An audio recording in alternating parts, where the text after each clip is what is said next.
eu iria dar início ao nosso webinar, começando por agradecer a todos a vossa presença e agradecer muito, em particular, à Sociedade Portuguesa de Obstetrícia e Medicina Materno-Fetal, que nos proporcionou a presença de 4 profissionais e que muito vos damos as boas-vindas aqui ao nosso webinar.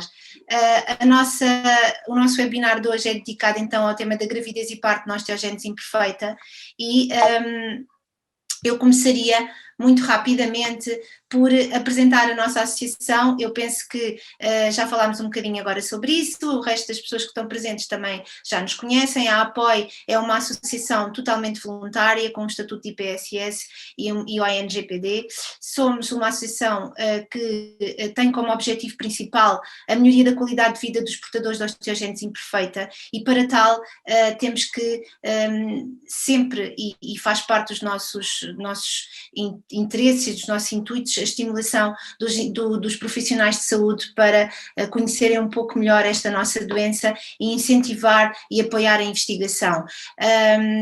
Queremos muito que os nossos doentes estejam completamente integrados na sociedade a que pertencem e queremos muito continuar a fazer várias ações de sensibilização e de informação da nossa sociedade onde nos inserimos.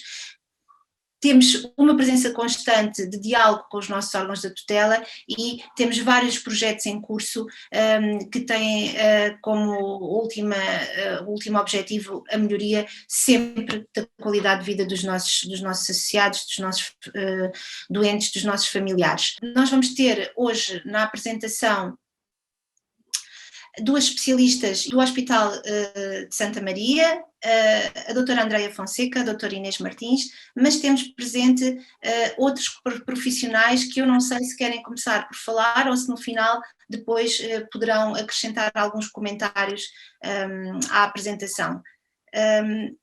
Fátima, se eu pudesse, gostava só de dizer 2 ou 3 palavras. Portanto, antes de mais, muito bom dia a todos. O meu nome é Susana Santo e eu trabalho no Hospital de Santa Maria, onde sou responsável pela consulta de medicina fetal e pelo serviço de urgência. Faço parte também da direção da Sociedade Portuguesa de Obstetrícia e Medicina Materno-Fetal e em nome da sociedade queria muito agradecer o convite para participar neste webinar com a Associação Portuguesa de Osteogénese Imperfeita. É para nós um grande privilégio. A organização deste webinar foi partilhada comigo e com a doutora Luísa Pinto, que é responsável da consulta de medicina materno-fetal do Hospital de Santa Maria, e para as apresentações contamos com a doutora Inês Martins, que é uma colega que trabalha também no Hospital de Santa Maria, que se dedica à medicina materno-fetal, e com a doutora Andreia Fonseca, que divide a sua atividade entre a ecografia obstétrica e a medicina materno-fetal. E, portanto, desejo a todos um bom webinar e penso que podemos começar, sem mais demoras. Muito obrigada, doutora Susana, e então vamos então dar início à nossa sessão. Doutora Inês? Olá, bom dia a todos. Conseguem ouvir-me? Sim, sim. Sim? Pronto. Então eu vou dar início aqui à nossa apresentação falando inicialmente da vigilância da grávida e depois a minha colega Andreia vai abordar um bocadinho a parte da patologia do feto. Então, obviamente, como vocês todos saberão, até se calhar melhor do que eu, a osteogénese imperfeita é uma doença rara do tecido conjuntivo que envolve alterações do colagênio tipo 1, quer sejam alterações da sua quantidade ou da sua qualidade. É uma doença genética associada à mutação de um gene único, mas este gene não é igual em todas as pessoas. Portanto, o gene envolvido é diferente de doente para doente, mas na maioria dos casos envolve genes associados à produção do próprio colagênio e esta mutação é o que nós chamamos uma mutação dominante, ou seja, basta um dos genes estar alterados para a doença se manifestar. No entanto, do ponto de vista clínico, há uma grande variabilidade nas manifestações da osteogénese imperfeita, existem diferentes subtipos, aos quais eu não me vou estar agora a debruçar, mas chamar a atenção que dentro da raridade desta doença está estimado que apareça uma grávida com osteogénese imperfeita em cada 25.000 gravidezes. E a gravidez, o que é? Também não vou perder muito tempo de aprofundar, creio que toda a gente tem plena noção que a gravidez é o processo que leva à formação de um novo ser humano, falando do nosso caso, né? Quando se juntam um óvulo e um espermatozoide e se vai formar um ovo que se vai desenvolvendo quase milagrosamente ou muito curiosamente numa nova pessoa até ao momento do parto. Qual é que é o impacto que a gravidez pode ter na própria doença osteogénese imperfeita? Ora, durante a gravidez pode acontecer um stress adicional pelo peso do útero e do feto em desenvolvimento, pela modificação da posição da coluna para suportar precisamente este peso, e isso obviamente será um stress extra em ossos que já sejam enfraquecidos, em articulações que já sejam mais laxas. Pode traduzir-se numa mobilidade mais reduzida durante a gravidez e, consequentemente, também num aumento, perdão, ali o erro de palavra, da dor osteoarticular. Por outro lado, também se pensa que durante a gravidez o risco de fraturas esteja acrescido, quer fraturas do tipo de compressão vertebral, pelas próprias alterações da conformação da coluna ao longo da gravidez, quer pelo risco acrescido de queda, também por esta modificação do equilíbrio que a grávida apresenta, e por outro lado, ao longo da gravidez, em todas as gravidezes, seja em doentes com ou sem osteogénese imperfeita, há sempre um aumento da reabsorção do cálcio no osso da grávida para o fornecer também ao feto. E, portanto, esta diminuição dos níveis de cálcio associada à reabsorção óssea pode também contribuir para este risco acrescido de fraturas. Por outro lado, pode haver uma maior dificuldade respiratória das doentes com osteogénese imperfeita durante a gravidez, sobretudo associada às doentes que tenham uma muito baixa estatura ou uma curvatura muito acentuada da coluna ou eventualmente até deformidades do tórax. E como eu já tinha falado, esta diminuição da densidade óssea que acontece em todas as gestações, nas gestações da grávida com osteogénese imperfeita, são alterações, diminuição da densidade óssea que tendencialmente persistem mais no tempo, ou seja, após o parto, a doente com osteogénese imperfeita estima-se que tenha que a normalização da densidade óssea, como estava prévia à gravidez, demore mais tempo ou até não chega a acontecer na sua totalidade. Por outro lado, qual é que será o impacto da doença, da osteogénese imperfeita, na própria gravidez? E aqui é um ponto de interrogação ainda um bocadinho maior, porque sendo uma doença rara e existindo poucos casos, muitas das questões que foram sendo levantadas foram por reportes de casos isolados, de experiências individuais, e ao longo do tempo foi-se associando que para a grávida com osteogénese imperfeita pareceria haver um risco acrescido de diabetes gestacional, talvez de doenças associadas à tensão alta na gravidez, como a pré-eclâmpsia ou outras, talvez umas alterações na forma como a placenta se insere no próprio útero, eventualmente uma placenta prévia, ou seja, uma placenta que fica muito por baixo do feto e com risco acrescido de hemorragia para a grávida. Obviamente, e este já bem estabelecido, um risco acrescido do parto ocorrer por cesariana, por vários pontos que eu já referi previamente, e um risco acrescido das grávidas com osteogénese imperfeita perderem mais sangue, quer por hemorragias durante a gravidez, no contexto daquelas alterações da placenta que eu falei previamente, ou pelas questões da coagulopatia associadas à doença, e também de hemorragia após o parto, nesta sequência de após sair a placenta, todos aqueles vasos sanguíneos do útero terem maior tendência a sangrar nas doentes com osteogénese imperfeita do que nas que não têm a doença. Por outro lado, para o feto, obviamente que existe o risco do feto também ser doente, não é? Sendo uma doença de transmissão maioritariamente dominante, o risco global do feto também estar afetado é de 50% na maioria dos casos. Claro que isto vai ser individualizado consoante a mutação e o tipo de pais doentes, se é só a mãe, se é o pai também, por aí. Mas a posição do bebê ao longo da gravidez também parece estar alterada, ou seja, a maior parte dos bebés no global das gravidezes chega ao fim da gravidez de cabeça para baixo, e nas doentes com osteogénese imperfeita há uma tendência a que os fetos maioritariamente não, com maior incidência do que nas grávidas sem a doença, os fetos apresentem sentados ou até de pés. Fetos mais pequeninos, ou seja, alguma alteração do crescimento dos bebés ao longo da gravidez e, quiçá, até maior número de partos prematuros. Por outro lado, eventuais preocupações relativas à terapêutica com bisfosfonatos ao longo da gravidez poder associar-se a riscos para o desenvolvimento do próprio bebê. E não querendo ser muito maçuda, mas entrando um bocadinho por detalhes de o que é que sabemos do ponto de vista de dados científicos publicados sobre isto, eu trago-vos 2 estudos, que são as maiores séries que estão publicadas, sobre gravidez com osteogénese imperfeita. Esta, que já foi publicada em 2016, recolheu dados de forma retrospectiva. O que é que quer isto dizer? Consultando os processos clínicos de doentes nos Estados Unidos que tinham ficado registadas como tendo tido uma gravidez e sendo doentes com osteogénese imperfeita, foram levantados estes desfechos da própria gravidez e dos bebés. E o que é que estes colegas encontraram? Que para as grávidas com osteogénese imperfeita havia com maior frequência DPPNI, ou seja, descolamento prematuro da placenta que estaria normalmente inserida no útero. Mas este risco, de qualquer forma, é baixo. Reparem, estamos a falar de 2,5% nas grávidas com osteogénese imperfeita para 1% nas que não têm a doença. De qualquer forma, traduz-se num aumento do risco em mais de 2 vezes para as doentes com osteogénese imperfeita. Encontraram também um risco acrescido de ruptura uterina, ou seja, durante o trabalho de parto poder haver alguma rasgadura da parede do próprio útero. Mais uma vez, um risco globalmente baixo, mas 11 vezes acrescido em relação às grávidas sem a doença.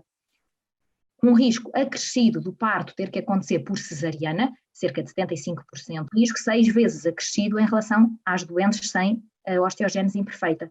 E, tal como era suspeitado, um risco acrescido de necessidade de transfusão de sangue, quer por hemorragias durante a gravidez, quer por hemorragias após o parto, um risco também 2 vezes acrescido. Por outro lado, se o risco de hemorragia, de perda de sangue era maior, também encontraram um risco acrescido de formação de trombos, ou seja, de coágulos dentro dos vasos sanguíneos. E isto, eles atribuem um risco 7 vezes, quase 8 vezes superior em relação às grávidas sem a doença.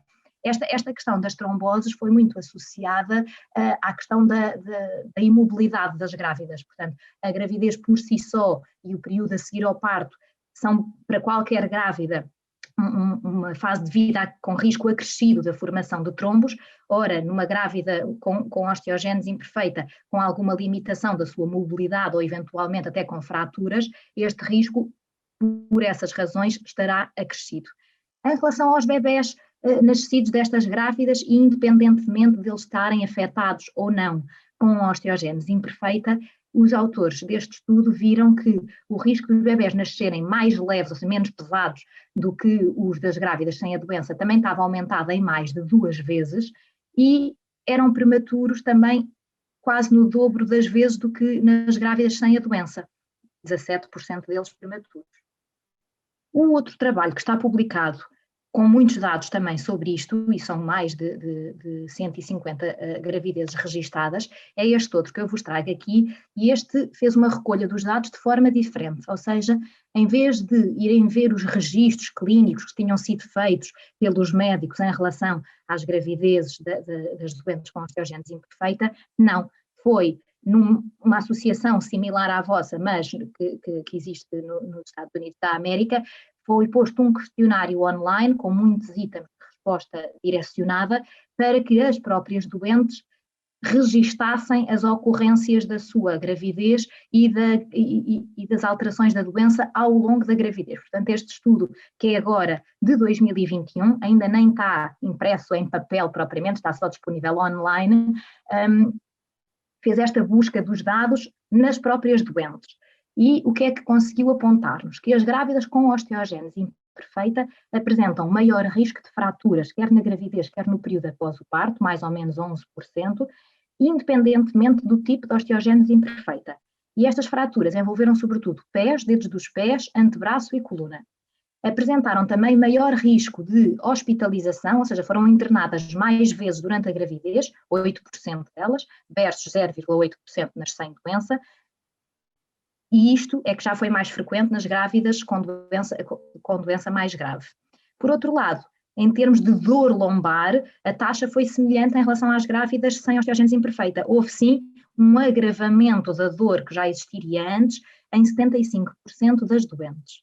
Em relação aos desfechos da própria gravidez, as grávidas com osteogénese imperfeita apresentaram um maior risco de terem diabetes da gravidez, 13% delas, do bebê, lá está, a se apresentar de rabo ou de pés, em vez de cabeça para baixo, em 13% delas, enquanto que era só 4% nas restantes grávidas, e isto era independente do feto estar ou não afetado, portanto, provavelmente associado à conformação da bacia óssea.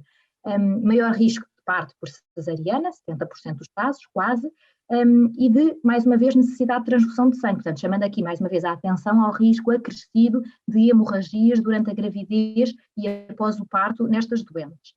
Por outro lado, apresentaram nesta série igual frequência de doenças associadas à tensão alta na gravidez. Já os bebés destas grávidas, nesta série, a probabilidade de serem prematuros era igual aos das grávidas sem a doença, portanto um bocadinho diferente do outro estudo anterior que eu vos mostrei. Por outro lado, mantinha-se esta questão de haver maior risco destes bebés serem mais pequeninos, ou seja, com menos de 2,5 kg, 26% deles, ou mesmo com menos de 1,5 kg, 14% deles, independentemente do bebé ter ou não ter osteogénese imperfeita. E também uma taxa aumentada de precisarem ser internados nos cuidados intensivos da pediatria, 19% destes bebés, e mais uma vez, independentemente de terem ou não terem nascido também eles com osteogénese imperfeita.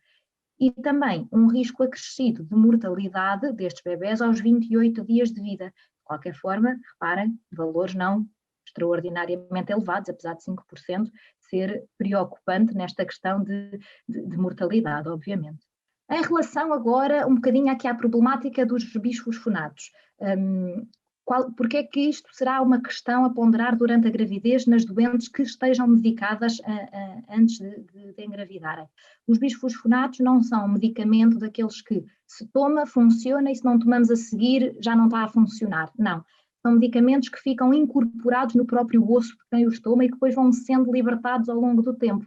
Por isso, haver este risco de a doente a tomá-los, se engravidar sob o tempo ainda em que o medicamento está presente no seu próprio osso, mesmo que ela não continue a tomar, vai havendo uma libertação deste medicamento ao longo da gravidez, que pode atravessar a placenta e ter efeito no osso do próprio bebé que se está a desenvolver. E daí a falta de grande evidência dos seus efeitos no adulto, porque a maior parte das doentes que tomam estes medicamentos são doentes com osteoporose e não com osteogénese imperfeita, dada a raridade da doença, existem poucos dados na gravidez e eles são considerados uma classe D. Isto quer dizer o quê? Que não havendo dados fortes da sua utilização nos humanos, eles são considerados de risco acrescido para a gravidez. No entanto, apesar destes riscos potenciais de alteração do osso no feto, os benefícios para a mãe da sua utilização podem justificar que a terapêutica se mantenha ao longo da gravidez, e isto obviamente tem que ser sempre avaliado caso a caso, consoante o grau da osteogénese imperfeita, consoante a indicação que existe para a doente estar ou não medicada, e portanto não se pode generalizar que nem pensar não se pode fazer a terapêutica, ou é muito ligeira esta decisão, toda a gente pode estar medicada. Não, há que individualizar. Trago-vos também, e não sendo muito não querendo maçar muito, este estudo recente, 2019, chamando a atenção, foi um estudo em ratinhos, não foi em pessoas, mas que envolveu precisamente a avaliação da terapêutica com bisfosfonatos em grávidas com osteogénese imperfeita e não com osteoporose. E o que eles conseguiram perceber nos ratinhos é que a massa óssea ficou mais preservada quando a grávida estava sob medicação ao longo do primeiro trimestre e mesmo depois durante a amamentação, e sem efeitos negativos no esqueleto dos ratinhos bebés. Portanto, levantando aqui mais uma vez esta possibilidade de alguma tranquilização na utilização dos fármacos nas doentes que tenham uma indicação forte para estar medicadas. E então, voltando agora um bocadinho à vigilância da grávida, agora que já temos estes dados presentes, o que é fundamental percebermos? Em relação à condição da mãe, será uma gravidez para ser sempre vigiada num centro terciário, como será o nosso hospital ou outro equivalente. Precisamente porque é preciso uma avaliação multidisciplinar. Estas grávidas não são, durante a gravidez, acompanhadas só pelo obstetra, devem envolver todas as especialidades que já as acompanham antes e ainda eventualmente depois também uma avaliação pelos colegas da anestesiologia. E fundamentalmente o que era muito importante reterem é que era importantíssimo que a doente com osteogénese imperfeita que decida engravidar tivesse uma primeira consulta ainda antes da gravidez, precisamente para todas estas questões poderem ser abordadas, para se avaliar o tipo de doença que tem e podermos explicar os riscos que esperamos que possam acontecer ou não, e ser tudo feito com pés e cabeça, em vez de depois muito atabalhoado já com a gravidez em curso. Em relação às potenciais complicações, não vou repeti-las, já falei para trás, e uma das coisas que convém avaliar especificamente nestas grávidas é os níveis de cálcio e vitamina D. Apesar de não ser esta a fisiopatologia da doença, não é? A perda do cálcio e vitamina D, se nós conseguirmos manter os níveis destes iões estáveis durante a gravidez para não haver mais fragilidade óssea acrescida, isso será muito relevante. Em relação aos riscos do feto, eu não vou abordar especificamente a patologia do feto em desenvolvimento, porque a Andreia já o fará de seguida, mas chamar aqui a atenção para que o aconselhamento genético, ou seja, ter uma consulta também de genética grávida antes da gravidez seria fundamental, porque caso não esteja ainda estudada no seu caso particular ou do seu companheiro, qual é que é a mutação genética presente, isto poderia ser feito, porque possibilita duas coisas. Por um lado, tentar-se fazer um diagnóstico de eventualmente o feto que se virá a desenvolver estar ou não estar afetado, e isto chama-se diagnóstico pré-implantatório, ou seja, hoje em dia há a opção de, passando por tratamentos de fertilidade, se chegar ao diagnóstico dos embriões antes de eles serem colocados dentro do útero da mãe. Isto parece um mundo alternativo, mas não, é o nosso mundo, no pleno século XXI, isto já é possível fazer-se, e é possível fazer-se em Portugal, saber se o embrião está ou não afetado, e só pôr dentro do útero da mãe um embrião que não tenha a doença, se isso for aquilo que a grávida deseja. Por outro lado, se a gravidez já tiver acontecido, ou se também não for a opção dos casais passarem por este diagnóstico pré-implantatório, se a gravidez já tiver em curso e se a mutação genética que o pai ou a mãe têm for conhecida, é possível avaliar o feto em desenvolvimento para saber se ele está ou não está afetado ainda durante a gravidez. Além disso, os achados da ecografia ao longo da gravidez, tal como a Andreia explicará de seguida, também nos fazem perceber se pode haver afecção do feto ou não. E assim, em súmula um bocadinho disto tudo, chamar sobretudo a atenção de que a gravidez é sim possível durante a osteogénese imperfeita. Os riscos absolutos de complicações não são grandes, ou seja, na maior parte das grávidas vai tudo acontecer de forma relativamente linear, apesar destes riscos estarem acrescidos em relação às grávidas sem osteogénese imperfeita. Por isso, o ideal seria ter uma consulta pré-concepcional para avaliar isto tudo. No entanto, mesmo que a gravidez aconteça de forma não planeada, é sim possível permanecer grávida, ter uma gravidez que globalmente se espera que até corra de forma bastante satisfatória.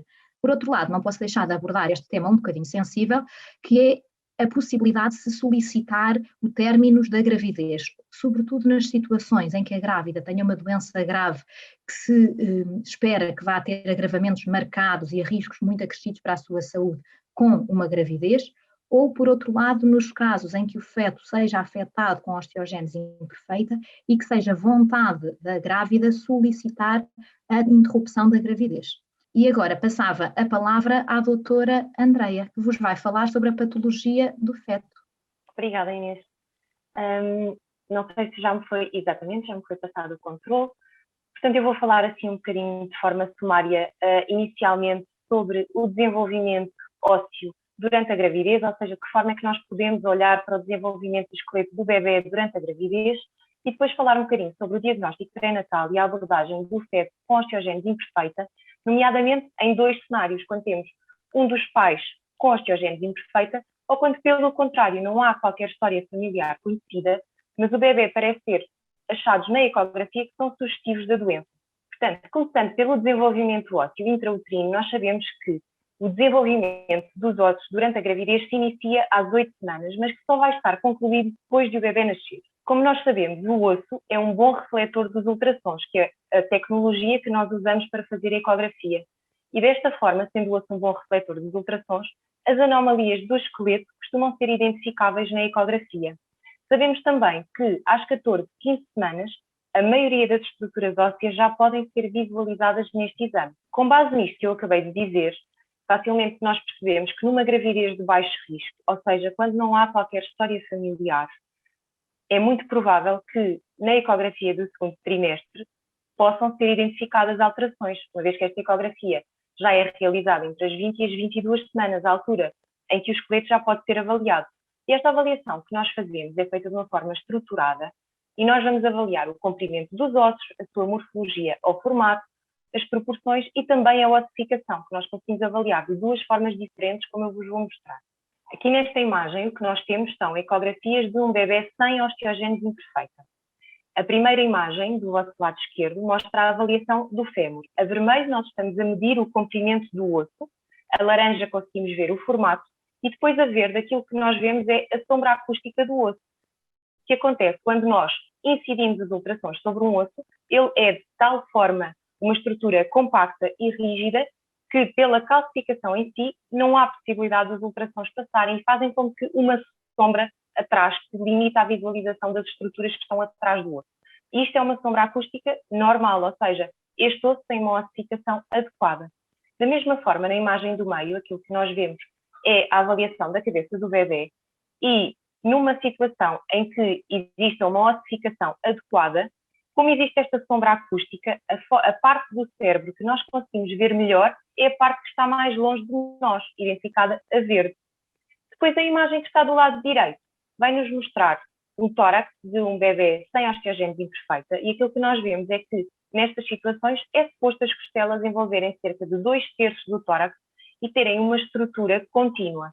Portanto, passando agora para a parte do diagnóstico pré-natal e do bebê afetado com osteogênese imperfeita. A osteogênese imperfeita está incluída num grupo de doenças que se chamam displasias esqueléticas e que são anomalias da formação da cartilagem, do desenvolvimento e crescimento ósseo e da própria mineralização óssea.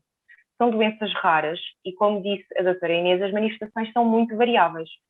E nós sabemos que a idade gestacional, ou seja, o número de semanas ou a fase da gravidez em que nós podemos suspeitar da existência de uma destas doenças, está relacionada com a gravidade da mesma. Ou seja, quanto mais grave for a doença, mais cedo nós vamos conseguir identificá-la. Sabemos também que em algumas destas situações pode existir na ecografia do primeiro trimestre um marcador, que é a translúcia da nuca, que pode estar alterado. No entanto, este marcador é muito inespecífico, porque ele pode estar alterado em muitas outras situações. E tal como um bebê com osteogênese imperfeita pode ter uma translúcência da nuca considerada normal, da mesma forma podemos ter uma translúcência da nuca aumentada e o bebê ter uma outra doença qualquer.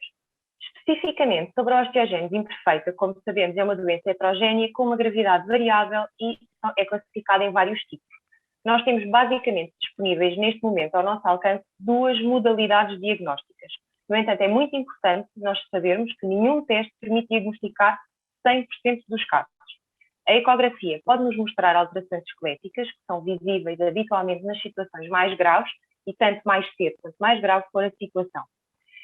Particularmente nos casos em que, como a doutora Inês referiu, é feito uma consulta pré-concepcional, os pais têm um teste genético, são afetados e têm o teste genético feito e nós sabemos qual é a mutação afetada que existe, nós podemos fazer testes invasivos, como a biópsia da placenta ou a amniocentese, e nessa amostra fazer um estudo genético para perceber se o bebê é afetado.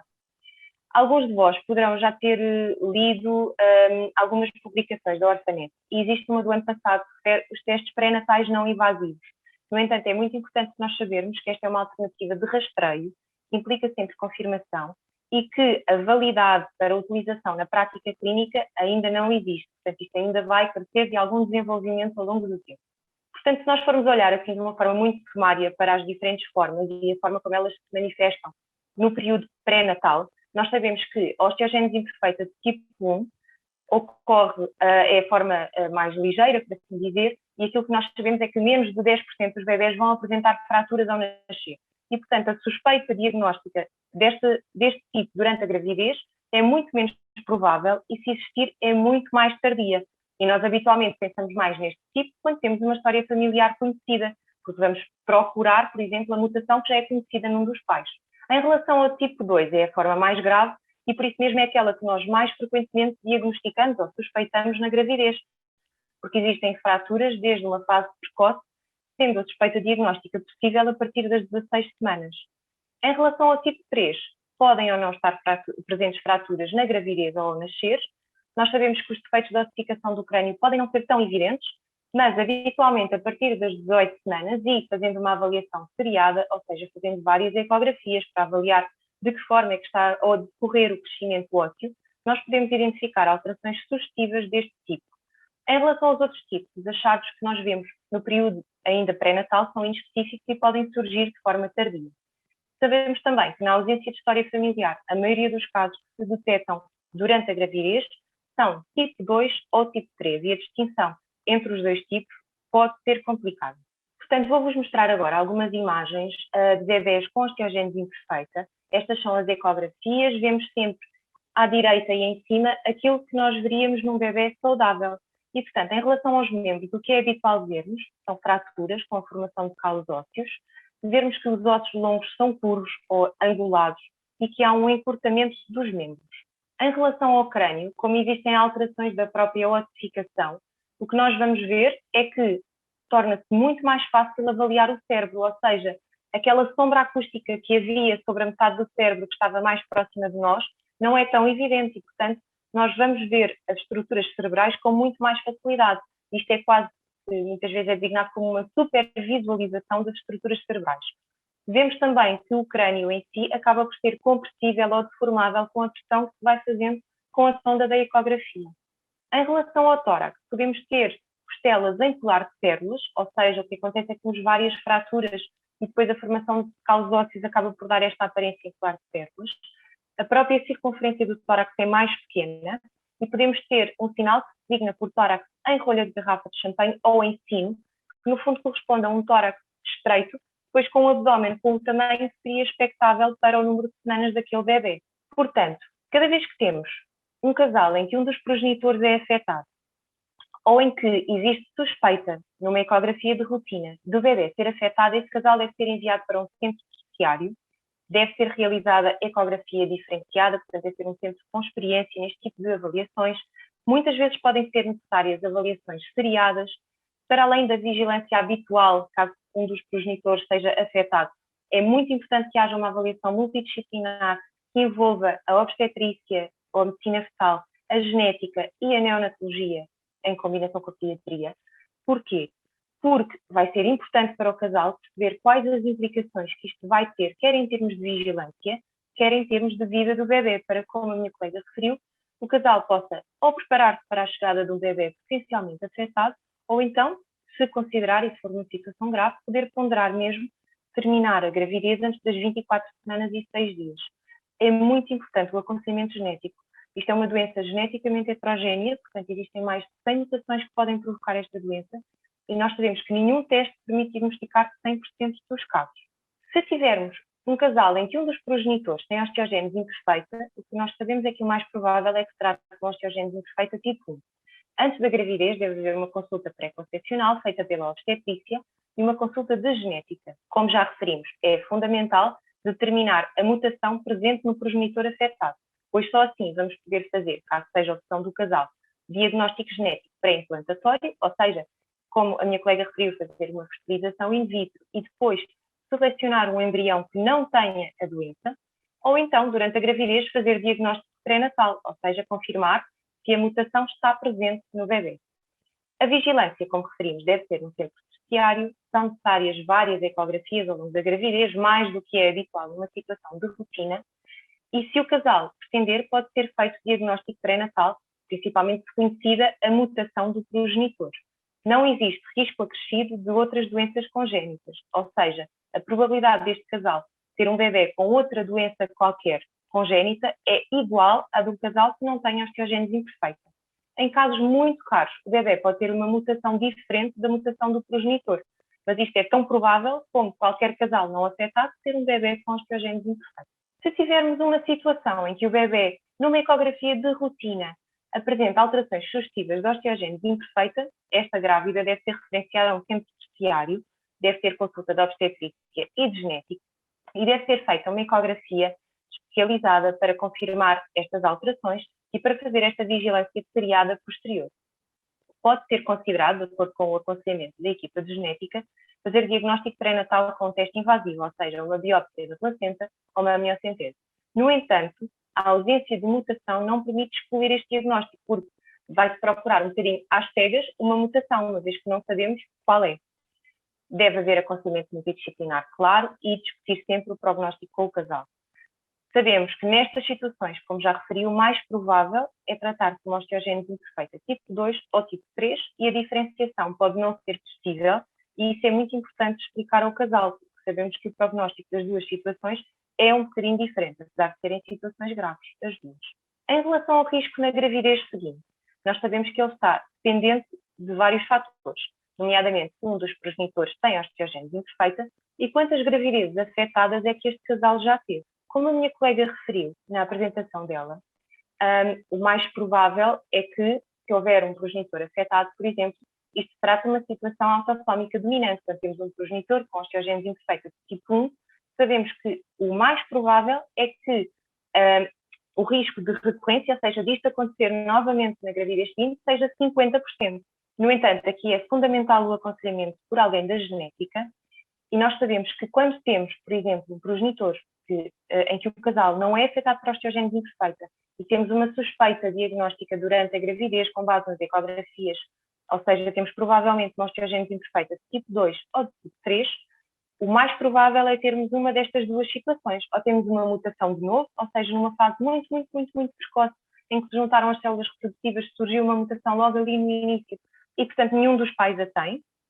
Ou então, o que acontece é que um dos progenitores tem uma situação que se chama de mosaicismo, que nós sabemos que pode ocorrer em até 16% dos casos de osteogênese imperfeita nos bebês.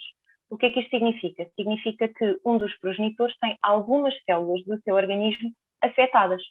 E nestas situações, nós sabemos que a taxa de recorrência, ou seja, a probabilidade disto acontecer numa gravidez seguinte, é de cerca de 5%, podendo aumentar se isto for uma situação repetitiva, ou seja, se o casal já tem mais de uma gravidez afetada. E vou passar novamente a palavra à doutora Inês. Agora que já abordámos então aqui um bocadinho as preocupações com a gravidez na doente que tem osteogênese imperfeita e as preocupações com o feto que possa estar afetado com osteogênese imperfeita, uma das questões a colocar é, então, e quando é que estes bebés devem nascer e de que forma? Mais uma vez, não há uma resposta geral para todos os casos, deve ser uma decisão individualizada, porque é preciso avaliar a condição materna, que tipo de doença tem e com que manifestações, o tipo, eventualmente, de afecção fetal, como é que é o canal de parto desta doente, se já teve ou não teve partos anteriores e como é que eles ocorreram, e depois ter esta noção clara de que a osteogênese imperfeita, seja doença da mãe, seja do feto, seja dos dois, não é de todo uma indicação formal para cesariana, ou seja, não é por se ter osteogênese imperfeita ou por ter um bebê afetado com a doença que necessariamente tem que se fazer uma cesariana para o bebê nascer. Este estudo que eu vos trago aqui conseguiu perceber que nos casos em que se faz cesariana, sobretudo se há história de fraturas pélvicas ou deformidades pélvicas, a cesariana por si não diminui a probabilidade de acontecerem fraturas compressivas da coluna vertebral da mãe, quer durante o parto, quer após o parto. A cesariana não diminui a probabilidade de fraturas nos fetos que tenham osteogênese menos grave e também não vai permitir que a vida dos bebés com osteogênese considerada letal tenha um tempo mais prolongado. Portanto, a cesariana, como uma cirurgia que é, tem indicações específicas, quer na generalidade das grávidas, quer particularmente naquelas que tenham osteogênese imperfeita ou bebés afetados com a doença. E, portanto, é uma decisão caso a caso, em que, sobretudo, é a questão da bacia materna e das deformidades pélvicas que vão eventualmente levar a esta decisão e não tanto a preocupação com os riscos de se incutir maior lesão no bebê. Outra questão a ponderar é, então, e como é que vamos controlar a dor durante o trabalho de parto ou mesmo durante a realização da cesariana? E destacar aqui que fazer a chamada epidural é possível na grande maioria das grávidas com osteogênese imperfeita e eventualmente tem potenciais impeditivos, ou seja, para se fazer uma epidural é preciso haver um acesso adequado àquele espaço entre as vértebras onde a injeção é administrada. Portanto, se houverem alterações da coluna a esse nível que prejudicam, que impeçam mesmo esta administração adequada da técnica, pode não ser possível fazê-la. Por outro lado, nas doentes que tenham estabelecido um risco acrescido de fazerem hipertermia ou terem coagulopatia, que são potenciais complicações da osteogênese imperfeita, também pode ser considerado que naqueles casos particulares este tipo de anestesia ou de analgesia não seja recomendado, mas isto não acontece na maioria das grávidas. Naquele estudo que eu vos trouxe há pouco, eles avaliaram que nas grávidas sem osteogênese imperfeita, cerca de 60% delas tinham feito uma anestesia epidural, uma analgesia epidural, perdão, versus cerca de 30% das com osteogênese imperfeita, ou seja, mais ou menos metade delas fizeram. Mas não foi em todas as situações, não foi não realizada pela questão dos impeditivos, muitas vezes também foi por falta de opção na ausência de anestesista que fizesse esse tipo de sedação, ou mesmo por grávidas que não quiseram fazer qualquer tipo de analgesia, mas ter esta noção que será possível sim fazer uma epidural se a coluna o permitir e se não houver estes riscos acrescidos, seja de hipertermia, seja de coagulopatia. E agora, para fazer assim um apanhado disto tudo, que é muita informação, assim um ponto de situação para terminarmos de gravidez na osteogênese imperfeita. Destacar que os riscos absolutos de complicações da gravidez na mulher que tem osteogênese imperfeita são baixos, ou seja, na generalidade dos casos, tudo corre bem, ou pelo menos tão bem quanto nas grávidas sem esta doença. No entanto, os riscos de algumas complicações, quer da mãe, quer do bebê, estão acrescidos em relação à grávida que não tem osteogênese imperfeita. E estes riscos estão acrescidos em relação à osteogênese imperfeita, e de acordo com estes dois estudos, com o que se pode considerar grandes números de casos, que são quase 200 casos em cada um deles, e que agora temos disponíveis, permitem-nos apontar que os riscos acrescidos são o de diabetes da gravidez, o de hemorragia antes ou após o parto, o de parto ter que acontecer por cesariana, risco acrescido do bebê se apresentar pélvico, ou seja, não estar de cabeça para baixo, do feto ser leve para a idade gestacional que tem, ou mesmo apresentar uma restrição do seu crescimento, e eventualmente de vir a nascer prematuro mais vezes do que nas grávidas sem a doença, mas aqui os estudos foram contraditórios, e de maior número de vezes precisar de ser internado numa unidade de cuidados intensivos logo após o nascimento. Por outro lado, e obviamente, há um risco acrescido do próprio feto estar afetado com osteogênese imperfeita quando a mãe tem osteogênese imperfeita. Em relação ao desenvolvimento da doença, há um risco acrescido de fratura e de agravamento da dor durante a gravidez, e é fundamental ter esta noção de que na grávida com doença ou na suspeita do feto com doença, deve ser feita a vigilância da gravidez num centro terciário, que o aconselhamento genético é fundamental e que idealmente deve haver uma consulta pré-concepcional, ou seja, antes de engravidar nestas doentes, e que há a possibilidade hoje em dia de se fazer o diagnóstico antes do bebê nascer, até mesmo antes do bebê existir dentro do útero da mãe. E que o momento e a via de partos são individualizados e não é fundamental assumir à cabeça a necessidade de uma cesariana. E era isto que tínhamos para vos apresentar. Eu estou absolutamente estarrecida com as vossas apresentações, foram fantásticas, permitam que vos elogie muito, muito, porque eu fui fazendo várias dúvidas que me iam surgindo à medida que vocês iam fazendo as vossas comunicações e foram todas respondidas. Portanto, eu penso que isto será mais ou menos o sentimento geral e não se desmotivem, por favor, com termos pouca audiência, porque este webinar vai seguramente ser seguido por muitos dos nossos associados posteriormente. Eu estou realmente muito esclarecida. Vou dar aqui um espaço para ver se alguns dos nossos associados presentes querem colocar algumas questões, porque seguramente que temos aqui jovens em idade ainda de serem mães e que podem ter algumas dúvidas que queiram colocar-vos e aproveitar esta oportunidade fantástica de terem aqui experts na área para nos ajudarem. Mas se elas estão muito tímidas, eu tenho muitas dúvidas, apesar de terem respondido a quase a todas, eu ainda queria perguntar aqui 2 ou 3 coisinhas. Não têm questões? Então eu vou colocar aqui só 2 questões.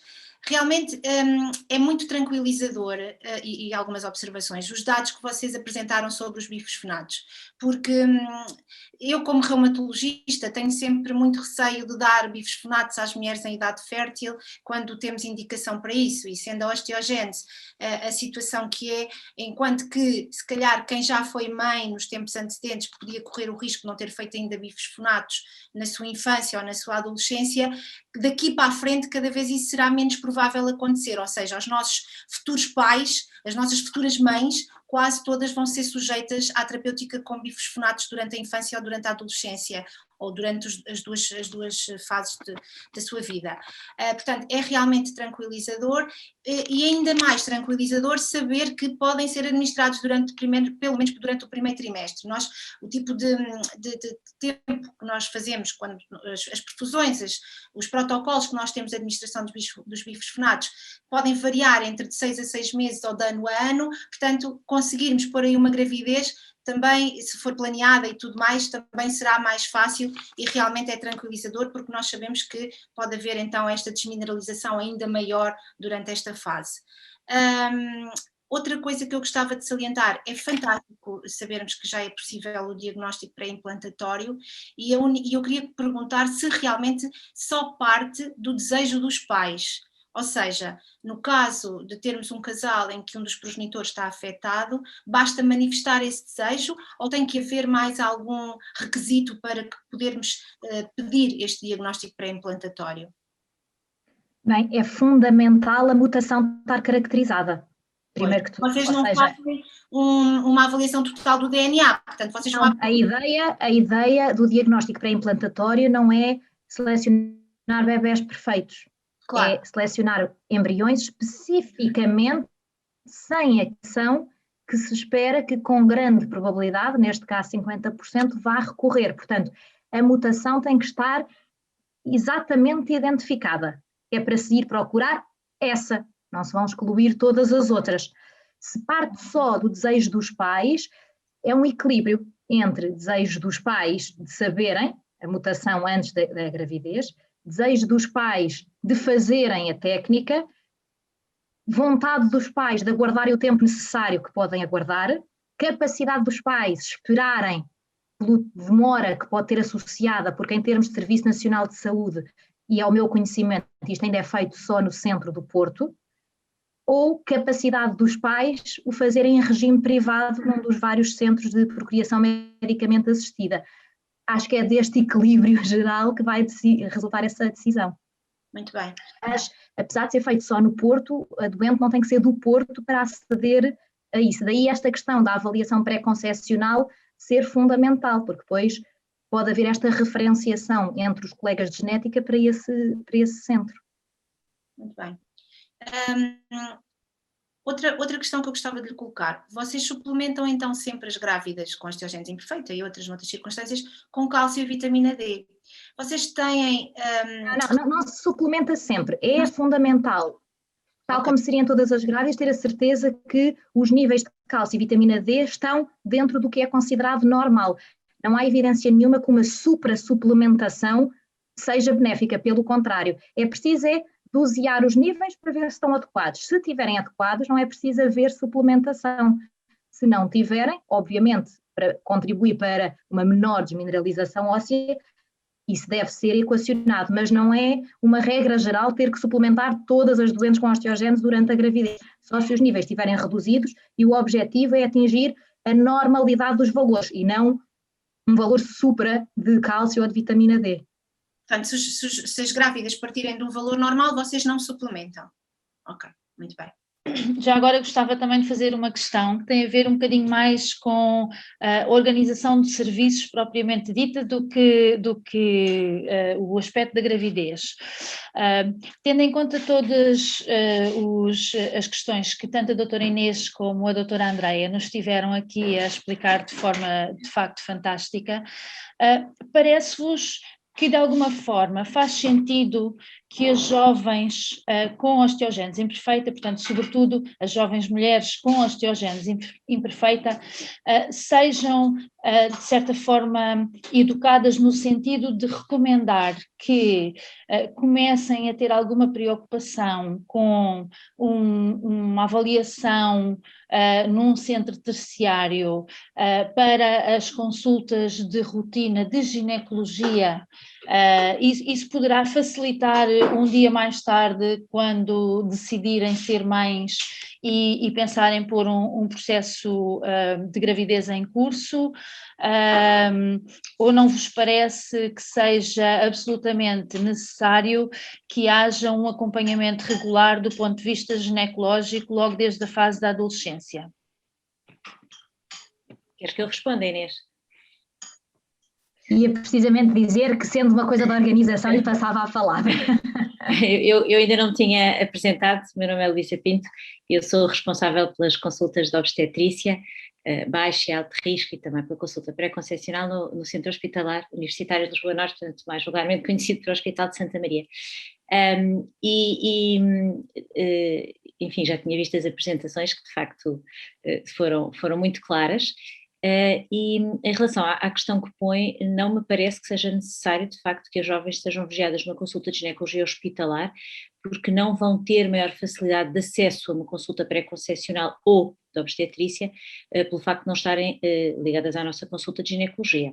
Habitualmente essa referenciação é-nos feita ou pelo médico de medicina geral e familiar ou por outra especialidade hospitalar, e a facilidade de acesso à consulta de obstetrícia ou à consulta pré-concepcional é bastante rápida e bastante fácil. Portanto, não me parece que haja essa necessidade de uma vigilância ginecológica regular e de rotina em meio hospitalar. E já agora aproveitava para perguntar, mas mesmo em termos da saúde delas, não se prevê que pelo facto de terem osteogénese imperfeita possam ter mais alterações ginecológicas, digamos assim, e que possam requerer algum cuidado especial? Não, a única questão será nas doentes com osteogénese imperfeita que tenham alguma coagulopatia associada e que poderão ter fluxo menstrual mais abundante. Mas é uma raridade, não é o mais habitual de todo, e em termos de vigilância ginecológica ou mesmo contracepção não há indicações específicas, nem há risco acrescido de infertilidade, nem risco acrescido de aborto na gravidez inicial. Portanto, essa parte pré-gestacional ou da gestação muito precoce é muito equilibrada em relação às doentes sem a doença. Muito bem. Eu não sei se, entretanto, alguém quer colocar mais alguma questão. E antes de eu fazer a nossa despedida e os nossos agradecimentos, eu ia perguntar se concordam que façamos uma fotografia para pôr nas nossas redes sociais, e pedi à Marta, que está aqui presente também, para, se faz favor. Se não concordarem, podem desligar a câmara, se não quiserem que a vossa imagem apareça, caso contrário, seria um gosto que estivessem presentes. Ok, sorriam. Ok, obrigada. Obrigada. Como já estamos a ultrapassar, eu vou só pedir permissão para terminar. Eu só queria relembrar aqui que estamos em plena época da entrega do nosso IRS solidário. Deixo aqui o nosso número de contribuinte para quem quiser assinalar lá nas contribuições para as instituições, para as IPSS. E agora sim, vou terminar e gostava apenas de vos relembrar da importância também de responder aos questionários de satisfação, que são extremamente importantes para nós. E, sem mais, passava agora então a palavra à doutora Luísa Pinto, agradecer muito a participação do seu serviço e depois já faço os restantes agradecimentos, mas, por favor. Obrigada, eu vou ser muito, muito breve, é só para vos agradecer também o convite que nos endereçaram através da Sociedade Portuguesa de Obstetrícia e Medicina Materno-Fetal. Foi com muito gosto que estivemos aqui. De facto, a osteogénese imperfeita é uma situação muito rara e, portanto, seria enfim, pouco humilde da nossa parte temos muita experiência sobre a situação, porque não temos. Ao longo destas décadas eu lembro-me de, enfim, 3 ou 4 situações de grávidas afetadas e outras tantas de fetos afetados, e portanto na realidade temos sempre que olhar para isto depois caso a caso e individualizando a situação, mas de facto estamos num centro terciário onde temos ao nosso dispor todas as especialidades que podem dar apoio também a estas grávidas, e na minha opinião estes webinars e esta atuação conjunta entre as associações destas doenças raras e os clínicos é muito, muito valiosa, e por isso dizer-vos por um lado que podem contar connosco para o apoio que acharem importante, e sublinho mais uma vez as palavras da doutora Inês, que o mais fundamental seria que estas mulheres tivessem acesso a uma consulta pré-concepcional, portanto que tivessem acesso a uma consulta hospitalar ainda antes de engravidarem, e estamos completamente ao dispor para isso. E depois também dizer que para nós poderá ser muito útil a vossa ajuda no sentido de alguns aconselhamentos a mulheres que sabem que vão ter fetos afetados ou potencialmente afetados, porque ninguém é melhor para falar com elas do que pessoas que passam pela mesma situação. E portanto dizer que me parece extremamente útil esta simbiose da qual todos e sobretudo as nossas grávidas poderão usufruir. Mais uma vez, muito obrigada. Obrigada a nós, doutora Luísa, porque realmente é muito bom sabermos que podemos contar com profissionais de topo para orientarmos os nossos doentes e os nossos sócios. Realmente a associação existe para, no fundo, coordenar, para juntar esforços para que as pessoas saibam a quem possam recorrer, e para nós é extremamente importante sabermos também para onde é que as devemos direcionar, e realmente a área da ginecologia e obstetrícia é fundamental, porque queremos que todas as nossas jovens e o sexo feminino e sexo masculino tenham a oportunidade de experienciar a paternidade e a maternidade, e realmente é muito bom poder contar convosco, e espero que possamos contar convosco sempre no futuro para situações deste género, para reuniões deste género, que foi realmente um privilégio. Não sei se a doutora Susana Santo, em nome da sociedade, também quer dizer mais alguma coisa? Não, acho que já disse no início, também acho que foi um excelente webinar. Queria só realçar que o papel da mulher é fundamental, e nós essencialmente estamos no hospital para as receber, mas também para apoiar qualquer que seja a sua decisão. Ninguém força a nada, e o nosso papel é dar o máximo de informação, o máximo de apoio nestas circunstâncias, que são sempre doenças muito especiais e doentes muito especiais, que vemos muito poucas vezes na nossa prática clínica, mas que realmente penso que termos uma equipa muito completa para as poder receber, se assim for o seu desejo. Ok. Então, resta-me então agradecer as excelentes apresentações feitas pela doutora Inês, pela doutora Andreia, a doutora Inês Martins, a doutora Andreia Fonseca, agradecer então à doutora Luísa Pinto, à doutora Susana Santo, por terem partilhado connosco esta manhã, agradecer a todos os presentes, e espero que tenham um excelente fim de semana, e mais uma vez obrigada pela vossa disponibilidade, e eu aprendi imenso, e tenho a certeza que toda a gente aqui presente e todos os que ainda vão assistir vão ficar extremamente elucidados e encorajados para terem esta possibilidade. Muito obrigada a todos e um bom resto de dia. Obrigada, igualmente. Obrigada. Beijinhos Obrigada. para todos, bom fim de semana. Obrigada.